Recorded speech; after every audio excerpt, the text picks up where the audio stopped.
Hey everybody, how's it going? Christian from Treasure Town here, and today I'm really excited. We're going to be doing a long form conversation with Max, aka the Silverpicker. He's got one of the biggest channels about coins on YouTube. We're going to be learning about his origin story, kind of how he got to the place that he is, what his story in coins is, and a little bit in the behind the scenes of the channel.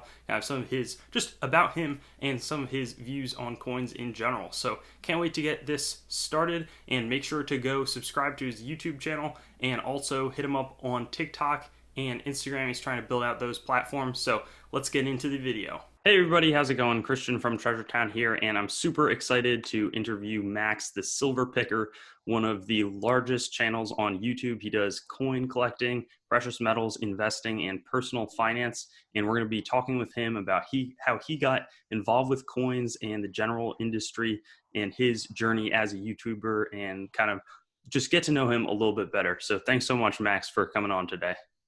Thank you for having me. I'm very excited to be here. As I'm sure anybody that's watching that's from my channel knows, we've done a few different videos together. We've done grab bag exchanges. It's always a pleasure to talk to you, and I'm excited to have you interview me and to be here.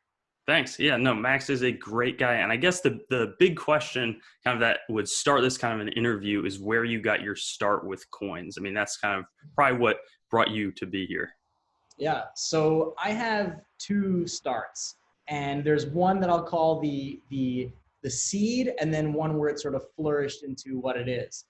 And the seed started when I was a little kid with my dad. My dad got me into coins as a little kid because his dad got him into coins as a kid, and his dad got him into coins and stamps. And what my grandfather taught my dad about was geography and history and the world, and that was sort of a way, within a little shoebox to get a little kid to know a lot about the world. So my dad did the same with me, and I got really, really into it. I loved learning all about the different countries. It's funny because now I'm really into American coins, but I used to be way, way, way more into world coins as a kid. And I was the one who would always go to my aunts and uncles and grandparents and say, when you go to, this place or that place, bring me back some coins, bring me back some coins. And I got really into it. But of course, like many childhood hobbies, it fell by the wayside. And I kind of didn't really think much about it. I kept my coins, I put them up in the attic, and that was that. Fast forward several years later to when I'm in college. And that is sort of where everything started to sprout into Silverpicker and into like my passion that I have today for coin collecting and precious metals. So picture this, I'm sitting in my college house with my roommates, and one of my roommates, who's always got these crazy schemes, sort of bursts in and he throws a wad of $100 bills onto the table. And the rest of my roommates and I are looking at each other like, what the heck is going on?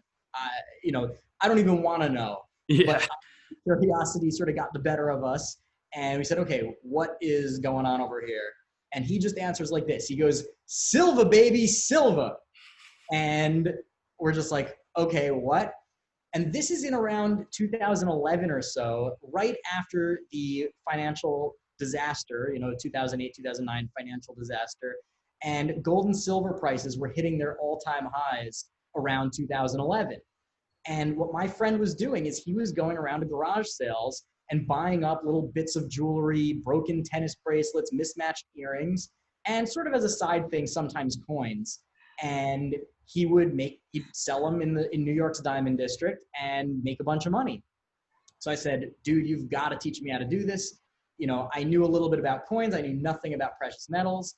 And he taught me everything, basically, from the beginning. He taught me how to test precious metals. He taught me how to identify them. And that summer, instead of getting a normal, internship or job like my friends in college did, I went out to the garage sales. And little by little, what ended up happening is I was really into buying gold and silver, but I sort of hit my niche in the coin market. And as I bought more and more collections to resell, it was all for profit at that point, I sort of reignited that passion for coins and found myself sort of squirreling away items from each purchase more and more until I didn't really want to sell any of the coins I was buying. And all of a sudden I was back into coin collecting. That makes sense, and I guess I'm kind of curious before, and we'll talk about probably a little bit later. But like, what types of items? You said you kind of shifted from world to U.S., but like, what kind of ways that you're collecting these days? So the initial shift came simply because I got back into coins as a business. And because it was that 2011 period, that was when people were selling all their junk silver. So junk silver was coming in like crazy. And I just had a major focus on US coins. And I loved and still do love Morgan silver dollars and peace dollars. They're big, chunky pieces of silver. They're chock full of history. They're a great way to invest in silver and in numismatics at the same time. And what I'd find is that I'd be buying lots of coin collections and I'd take a couple of silver dollars from each for my own personal collection. So I really just focused more on US coins just because of the circumstance. Most people were selling me US coins. But then, and this sort of segues more into your next question, which was, sort of what am I focusing on? I am a big, big proponent of typeset collecting. And once I learned what a US typeset was, and I got the US typeset album, which you can see right behind me, I became obsessed. And that's what my number one collecting, I guess my number one collection is right now still. It's a lifelong journey. It's not an easy collection to finish. But that's how I got more into US coins. Although now I'm starting to branch back out into world coins as well. That sounds remarkably similar to kind of my path. I now that you mention it, I think I've helped you a little bit get some material in that typeset. But yeah, I agree with you on that one. Got a typeset, also working on a few different world projects. I guess a big thing, and it was something that I kind of remembered from before, is when I was a much younger person, I would watch YouTube, and I think I would see some of your garage picking videos. I think that was like that kind of content shift started over time. But I'm kind of curious, like, why did, instead of just going around doing all of this garage sale buying and selling activity, what made you decide to port over to YouTube and share that content? I think you're definitely one of the earliest notable coins and precious metals kind of flipper, information, all that sort of thing, channels out there. Like, what was that process when there weren't really that many people doing it? Yeah, so I mean, first off, man, I wish I had been much more serious about it when I started because I'd have a million subscribers by now. But basically, what happened is I was interested in making videos in general. That same era when I started doing the garage sale precious metal picking, I had also taken a documentary filmmaking course in college, and I'd learned how to use Final Cut 7, which was like the premier Final Cut, the premiere of like video editing software of the time. Ironically, not related to Premiere, the Adobe product, but it was. I just liked making videos, and I was also going to YouTube a lot to learn about coins, about precious metals, and a lot of the videos were terrible, like quality-wise. They didn't get to the point. They were, stammering, and they didn't have a story. They just sort of showed a bunch of stuff and talked. So I said, I can do better. So I decided to make my first video, and I did not do better. I was stammering. I had a shaky camera. The sound was terrible. I was videoing on my floor. I think you see my feet several times in the video. The editing was bad, but it's still a testament to my number one piece of advice when my friends or anybody asks me for advice on getting started on YouTube. I have tons of friends or people that I meet that when they find out that I, have modest success on YouTube, that they would like some advice. And my number one piece of advice is your first video is going to suck. It's going to be terrible, but that doesn't matter. The hardest part is getting your first video written, shot, edited, and uploaded. Make something, put it out into the world, and you will then realize, hey, it's not so hard. I can do that. And then little by little, you get better and better and better. And if you watch my first video and you watch my most recent video, you will see there is a distinct difference. Definitely. Yeah. No, I mean, and I remember having fun watching those originals. So I think that they started strong, getting a lot stronger since. I think that's also one thing, at least I see, like, with the production value in coins, is that it's not nearly at the level of some of the other places out there, other kind of fields, and your content kind of stands out in that regard with the editing. I guess what, it did start with the garage sale. How has like, I remember you mentioning the personal finance aspect. Like, how do you think that your videos have changed, or like the directions shifted over time? And what videos have you enjoyed making the most, or do you kind of like the variety? Like, what's your perspective on all of that? So I guess you could say, and this is probably true for a lot of YouTubers, but a lot of my videos and a lot of my themes and all that kind of stuff sort of mirrors the other things going on in my life. So there were several years between when I started the channel in 2011 and now when I make a video every single week, where I would just let the channel lie fallow for, a year at a time. I just didn't do anything on it because I was busy. I wasn't as focused, wasn't as into it. And I started on the garage sale front because that's what I was doing. Primarily, my summer job was going out to garage sales, buying precious metals and flipping them for a profit. So I was making videos about that. Then when I went, I graduated college, I went into the workforce, and when you're working full time, especially when you're an entrepreneur, I have several businesses that I've started in the past. You have a full schedule, and frankly, on the weekends, sometimes you don't want to wake up at 6:30 in the morning and go to garage sales. Instead, you'd rather wake up at 9 or 10 and then go and have brunch with your friends and relax and do whatever you want. So I wasn't able to go to garage sales every weekend like I was, but still was getting more into coins, and I started doing more private purchases, buying off Craigslist and whatnot. And then I started really just enjoying making videos about coins, about precious metals, and focusing on what I like to do. So I basically just started making videos that fit my schedule, meaning I didn't have to go to a garage sale every week, and videos that I knew would help the coin collecting community, which I've become a very big part of on YouTube. And I just sort of made videos that I enjoyed making, things that I wish I were available to me when I was just starting out, and also sort of fit with my current crazy schedule and my travel schedule and all that. Makes sense. I guess the next question that makes me like, as it kind of reflects your personal life in some sense, and like the ways that, you want to release content, how do you think, or like what could your viewers look forward to in terms of, do you know where it's going, or is it kind of a mystery at this point in terms of what the kind of next thing will be? I know that kind of in the recent past, you struck it big with some eBay grab bag. I know that was like a niche that you kind of started, or at least blew up pretty much. But I don't know if there's any plans going forward without, giving away too much of the trade secrets that, you could kind of talk about.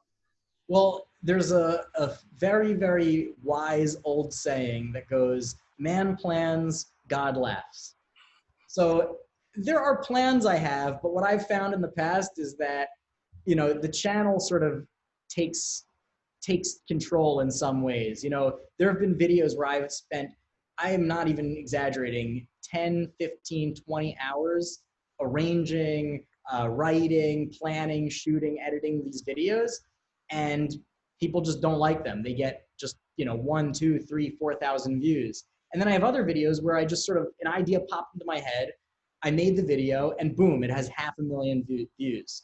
So there's always, and I'm sure you can identify with this as a popular coin YouTuber yourself, there's always this tension of making videos on topics that you're passionate about, while also, as they say, giving the people what they want, right? I started the grab bag trend, and it's funny because I see in the background you have several Magic the Gathering card packs and boxes on the top shelf. I also am very into Magic the Gathering. That's a Silverpicker secret, I guess. I'm a big, big fan. I've been playing since like 96. It's awesome. And it's great. And I'll be honest, I got the idea for coin grab bags off of eBay from watching Magic the Gathering channels where they bought what they call repacks, which are basically grab bags off of eBay, and they'd open them up and people loved them. So I love making those, and people love watching them. Is it the most educational or useful content? No, definitely not. I made videos that if you want to get into coin collecting or you want to get into silver investing or you want to just make more money in your life, there are videos I've made which are extremely valuable in my opinion and have like under 10,000 views. But that's sort of the way it goes. There's the tension of, do people want to be entertained or do they want to learn? And I try and find the sweet spot where there's at least a little bit of both in every video, but some are going to be much more education heavy and some are going to be much more entertainment heavy. So we'll see where it takes me. But for now, I'm just making videos that I want to make. If something catches on, then I'll continue to make more of that topic and take it down that path. Yeah, no, that definitely makes sense. I think, one, super cool to hear about that little tidbit about the Magic the Gathering. Definitely fun. And there's, lots of different collectibles out there that are, it's not just coins for me, I'd say. But I think what you're talking about with the educational versus informational versus kind of entertainment content is also a big thing for me. Because if I don't know if I've said this, but like that's the info is by far my favorite type of video to make. And it just doesn't kind of get out there in the same way that, if it's like a really niche story of something really cool in coins, often that sort of thing kind of stays under the radar wall. Something with a catchy thumbnail and title kind of blows up. And I don't know, just kind of a struggle on my end as well. But Yeah. That's hard. It's hard. I mean, I remember watching one of your videos and now I'm blanking on what the specifics were, but it was like the comprehensive guide to like US currency or something like that. And it was like a 20-30 minute video or something. And I loved it.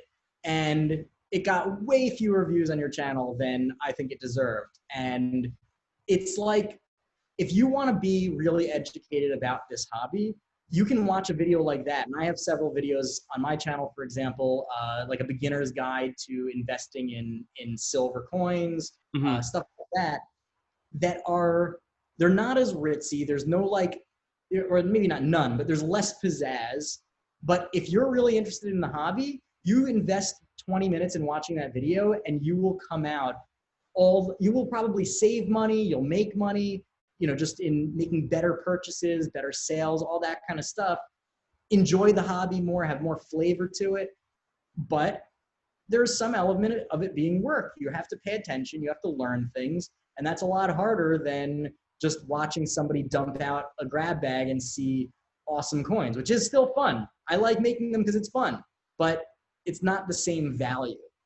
Definitely understand with that one and agree. I guess now that kind of makes me curious, like, are there any hidden gem videos that you have made that you felt like, maybe it was one where you put more time writing and producing it, or like maybe, I don't know if it's 2 or 3 different ones that you would recommend people check out, as ones that, aren't the ones that blew up in the algorithm and that sort of thing, but are really like, hidden gems, I guess.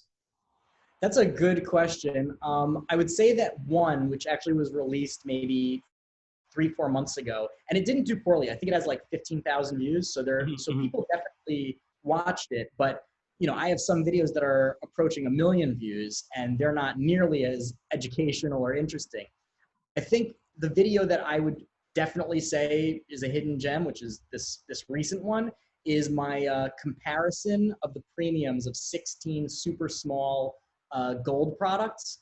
So basically, I'm not talking about, half ounce or quarter ounce gold coins or anything like that. I'm talking about if you want to spend like under $50 on gold bullion, what are the best ways to do that? And what do the premiums actually look like? And I compare everything from like carat bars, which is kind of a scam, to gold backs, which I absolutely love and are not a scam, to a piece of scrap gold bead or jewelry and everything in between. And I even do edible gold on there, edible gold flake for the culinary industry. Like, I compare all sorts of good stuff, and that is definitely something that people should watch.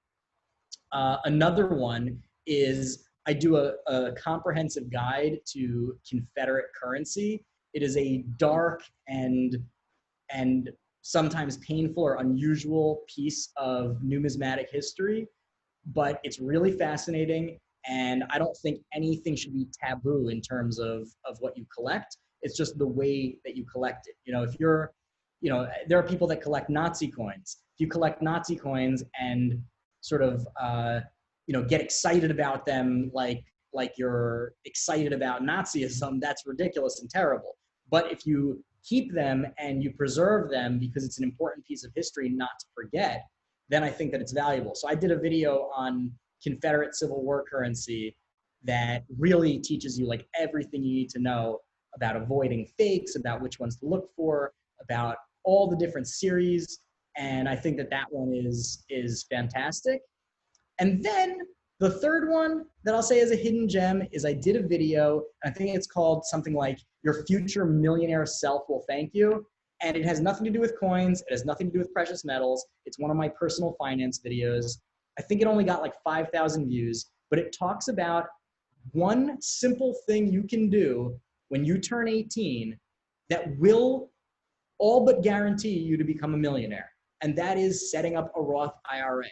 So that's something that I was never taught. Don't learn it in high school. You don't learn it in college. It wasn't until I was 25 that I finally set it up. And I missed out on 7 years of and tens of thousands of dollars in future retirement income. And I just want everybody on my channel to watch that video and not make the same mistake I did. Get in there, start an IRA, and you will be a millionaire when you retire. Yeah. Well, I mean, I think that's definitely the definition of a hidden gem. I was going to say that, I'm pumped about that.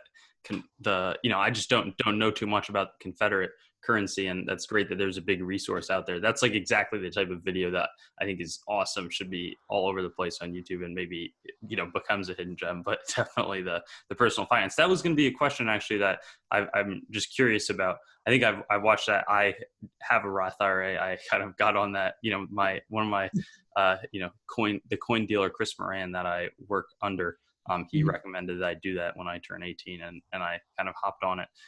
But yeah, what types of personal finance? Because I think a lot of people, I associate you with the coins, precious metals, kind of off the top of my head. Like, is that something that you're just doing again because like you wanted people to, you wish you would have had those resources when you were younger, or do you think that might occupy a bigger share of the types of videos you do in the future? Like, just curious about that aspect. So there's a couple things in there. One is I think personal finance is tangentially related enough to coin collecting and precious metals investing that it does fit on the channel. Like I love playing Magic cards like we talked about, but I couldn't make Magic card videos on my channel because it just wouldn't fit. Like maybe if I bought a large collection and at like a garage sale, I could sort of tie it in and say, hey, this is a special episode. I just bought this. I'm going to make $5,000 on these old cards. That might be something interesting, but I couldn't just make general Magic card content, or I'm into rock climbing. I couldn't just make rock climbing videos. People wouldn't watch it. It wouldn't make any sense. But with personal finance, it does fit with the channel. And it's something that I am passionate about, and I actually have a lot to offer on it. A lot of people, like you said, associate me with coins and precious metals and sort of more of the hobby side. But I also happen to have an MBA from a top university. I did my MBA, got my master's. I also have worked as a corporate consultant, strategy consultant for one of the largest consulting firms in the world. I've worked with Fortune 500 companies, worked directly with their C-suite. And I've also started and sold several businesses. Well, I should say I've started several businesses, sold one. But I have a lot of business experience that's valuable, and I feel I just sort of feel guilty sometimes keeping it to myself when I have this big platform that I can share. So, I don't need to get super nitty gritty and start talking about like, Porter's 5 forces or the business model canvas and get into all these, MBA frameworks. That's boring. But for something like a Roth IRA, or other types of investment vehicles that are really easy to do and are no-brainers. Those are things that 100%, 10 out of 10 personal finance advisors would recommend that you start a Roth IRA, right? It's not a debate. So those are the kind of things that I just want to share with my audience and sort of give them a little bonus in addition to my regular content. Awesome. Yeah, no, I'll have to read up on that, because I think from what I can tell, the personal finance advice sounds pretty sound that you're kind of coming from. I guess I'm don't have any other super major questions. I mean, I'm curious on a few like tiny topics, like what you think about gold and silver, the price in the future, like where you think the coin collecting, what coin collecting, how that will look going forward. I guess it's a little more trickier to say how personal finance will go in the future. But yeah, those are kind of those two. And then I was also curious after that, maybe we could talk about if there's any other fun facts, kind of just to get to know you a little bit better outside of the coins side. Yeah, so I have a first thought on just sort of like where is gold and silver going and all that kind of stuff. So, and personal finance in general. Here's my first thing. This is totally unrelated, but if you've heard of the book Rich Dad Poor Dad, that is the most popular personal finance book on the market. And I am here to tell you that it is absolute trash, garbage, terrible advice. I would say don't even read it unless you're looking for a laugh. Everything is oversimplified. He contradicts himself several times. There's a myriad reasons why you should not follow the advice in that book. That was just sort of like a bonus little PSA for personal finance. Mm-hmm. But that it just sort of mentally, the wheels in my mind started turning and ended up there because this guy, Robert Kiyosaki, sort of he acts like he knows everything. And that's sort of where I'm going to, where I'm saying how I feel about where gold and silver are going to go. Mm-hmm. It is extraordinarily difficult to be able to time the market like that and know where gold and silver are going. There are certain factors that will go into adding or subtracting from the spot price of gold and silver. Certainly the election, depending on how the US election turns out, will likely have an effect on the stock market and, of course, on the commodities market. Gold and silver are safe havens during times of uncertainty. So coronavirus, how things with COVID end up shaking out, how much longer it takes for a vaccine. There's so many different things that relate to that will influence how gold and silver work. And then, of course, there's also just financial manipulation. If you saw, I don't want to slander the wrong company, so I believe it was JP Morgan. I think so. That was just caught for like a decade of price manipulation for precious metals. And they had to pay, I think, the largest fine for this type of manipulation, for this type of fraud ever. It was something like $900 million they had to pay as a fine for this kind of manipulation. So there's so many different things that go into the price of gold and silver that if I were to sit here and tell you, yeah, I know that gold is going to go up to 5,000 and silver will be at $200 an ounce by such and such a date, it would be ridiculous. And anybody that tells you that they know for a fact or that they're even 90% sure that they can say anything like that is probably a fraud. And I'll just tell you a kind of a funny aside from I was talking about my MBA and stuff. When I was applying for consulting jobs after business school, I applied to a number of different top firms. And one of the firms was a boutique firm that focused on energy. And one of the managing directors interviewed me. And it was kind of a stress interview where they sort of try and make you uncomfortable and sort of knock you off your off kilter a little bit. Huh. And he said to me, he goes, so what's the price of oil? He wanted to see if I had if I knew knew the industry. So I told him the price of oil, and he said, where's it going to be in 5 years? And I said, well, I can tell you, some of the factors that will go into it. I can tell you, blah, blah, blah, blah, stuff like that. And he goes, no, I wanted an exact number. And I go, well, an exact number. I mean, if I knew that, neither of us would be sitting here, right? And he says, well, give me the exact number anyway. So I gave him a number. And, I said, well, because this is going to happen in the world, this is going on, so I think it will bump it up slightly. There's some precedent for that. And that was that. At the end of the interview, he said, well, do you have any other questions? And usually that's, reserved for asking questions about the firm or the interview process. And I said right to him, I go, where do you think oil is going to be in 5 years? And he says, well, I don't have an exact number. And I said, what happened to the exact number? And we had a good laugh about it. I did end up getting the job offer. And it just sort of showed that even a managing director, someone at the top of their field in the industry, still does not have a crystal ball. Mm-hmm, mm-hmm. Yeah, no, that's an awesome story. I think it was also funny because I guess fun fact, I don't think any viewers of mine know this, but Rich Dad Poor Dad was a book that inspired me to build the YouTube channel. So for me, it ended up, having some positive outcome. I don't have any real estate investments outside of a few kind of trackers of the real estate markets, but I just thought that was a Well, funny mention. I should say I will dial back my claim that it's a total fraud. Well, no, I think Yeah, it's a total fraud. I know what you mean. Yeah. But what I will say is that if you use that book as a jumping off point to do something positive in your life, whether it's financial or not, that's great. And I think that Robert Kiyosaki deserves all the credit in the world for that. What I don't like, and I'll give specifics, so if any of your viewers are now pissed off at me because they're like, I read that book and I love it, and you don't know what you're talking about. Who are you to say that Robert Kiyosaki doesn't know what he's talking about? Here are several red flags. One is throughout the book, he tells you to spend your money on assets, not liabilities, which is a way oversimplified view of finances and business. And he redefines what liabilities are anyway. But he says, don't waste your money on luxury items. But then a chapter later, he talks about how after his first big real estate deal, he bought a Porsche and golf clubs.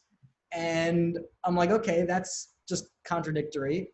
The second thing is he constantly denigrates the poor dad who has a good work ethic and is a good person for working hard and not smart. And not everybody has the privilege of being in a position where they can work quote unquote smart and not just hard. People who are hardworking and support their families and do good work should not be denigrated and dismissed in such a simplistic and black and white way. So I didn't like that. And then the biggest thing that is the biggest red flag is that his entire book is just filled with more advertisements for other products and books that he published. And it's all just one big cycle. And I'm not saying you shouldn't do that. Like every YouTuber, including myself, I'm wearing a Silverpicker t-shirt. So obviously I'm trying to monetize my brand, but there's a difference between pushing your own products and using them as sort of proofs. It's sort of like a logic type thing. Like you can read here in my other book why this point I'm making now is a good point. It's just definitely. I guess definitely in terms, not to be too circular, but I know that you make, as kind of a closing point in general, other content on other platforms. Like I'm curious where, what that looks like, what different platforms you're involved with, that sort of thing. Yeah, so I have been sort of full steam ahead on YouTube for years. And it was really about 2 years ago that I decided to make YouTube my priority because I was doing YouTube and I'd somehow, bumbled my way into like 10,000 subscribers. I was like, holy cow, like I have this major audience and they're constantly asking for more and I'll disappear for months at a time. A, it's not fair to them because I hate when my favorite YouTubers disappear for months at a time. And B, there's a huge opportunity here business-wise. Like I can make videos that benefit people and I get to make advertising revenue off them, like win-win. So about 2 years ago, maybe a little less, about a year and a half ago, I started to start taking it more seriously and say, come hell or high water, Max, you are making a video every single week. And believe in 2020, I haven't missed a single week. And I think since mid 2019, when I started this, I've only missed a couple weeks here or there, but I've had several bonus videos. So I think averaged out. So YouTube is still my number one priority. It's still both financially the most lucrative and where I have the biggest platform. I have the most followers. So it's more fun to make videos that I put hours and hours and hours into to actually get feedback of people enjoying them and watching them and all that. But the number one thing that I've moved into, and you and I have talked about this privately before about TikTok. TikTok is without a doubt the wave of the future. People's attention spans are shorter and shorter and shorter. So that I guess 60-second videos are definitely going to be more and more popular. So I've gone on there and I've amassed about 18,000 followers on there, which is exciting specifically because they are random people. They're not people that come to YouTube to look specifically for coin collecting videos or precious metals investing videos. They are people that happen to see one of my videos who knows nothing about coin collecting, nothing about precious metals investing, and now all of a sudden they're hooked and they're getting interested in it. And I think we've talked about this many times, and for any of you watching that are familiar with my channel, one of the biggest, most important parts of my passion for the hobby is sharing it with the next generation of collectors, because there is this ridiculous belief that the hobby of coin collecting is dying. I do agree that it is much smaller and more niche than it was in, say, the 1960s, when every I'd say at least male, every guy was a coin collector in some respect. It's certainly not that way anymore, but the idea that coin collecting is dying is ridiculous. It's just that it's moving. You don't see a bunch of 16-year-olds going to their local library and sitting around talking about coins. You see them on Instagram, you see them on TikTok, you see them on YouTube. And that's where the future of the hobby is. And that's why I'm so passionate about sort of hooking people into it, because it's so rewarding. It's so much fun. And unlike a lot of other hobbies, if you get sick of coin collecting or precious metals investing, you have a massive pile of wealth. It's basically just money, right? In a lot of senses, silver and gold is money. So if you get sick of precious metals stacking, you can just convert it back into money. If you collect comic books or something like that, yes, some are valuable, some go up in value, but you're not going to be able to convert that back into cash, at the snap of a finger. So I love sharing the passion with people. I love I think one of the things that my channel on YouTube does is it really caters to people that really are brand new. Maybe they haven't even bought their first coin or their first silver round yet, and they're just sort of getting interested in it. So that's what I think TikTok is great for. With TikTok, I have a whole audience of people that I can just show off interesting coins and currency and precious metals to, get them interested in the hobby, and then who knows, they'll get their friends into the hobby, and little by little, we'll be able to grow the community more and more and more. That's great. That's great to hear. And yeah, I'm super excited to So go. everyone watching, follow me on TikTok and follow me on Instagram. And if you're not following me on YouTube, do that too. Yeah, that's what I was gonna say. We gotta get them to 100,000. We gotta get that plaque coming. Yeah. And I don't know about the Instagram and TikTok milestones, but blow those up as well. Yeah. I'm pumped. Also, for all of you watching, I will take credit for reigniting Christian's TikTok account, and he's posting on there too. So before you even follow me, make sure to follow Christian also. Okay, thanks. I mean, in my case, we're trying to shoot for, I think, 50 followers or something like that. But that would also be a big milestone to cross. And yeah, I mean, I'm pumped. We talk a little bit for those of you watching. Max and I chat a little bit outside of this, and we've got a lot of great ideas. He's got some awesome collaboration stuff coming with me and a variety of other YouTubers, plus in addition to the normal content that he's got out there. So thanks so much for kind of coming on, talking a little bit about your journey. Hope that people kind of get to know you a lot better. And I'm so excited to see what will come in the future with Silverpicker and the channel and everything else. Thank you, Christian. I love being here. I love talking to you. I love watching your videos. And this is just the start. There's going to be a lot more collabs between the both of us. And soon enough, we will both be showing off our 100,000 YouTube plaques together. That'd be awesome.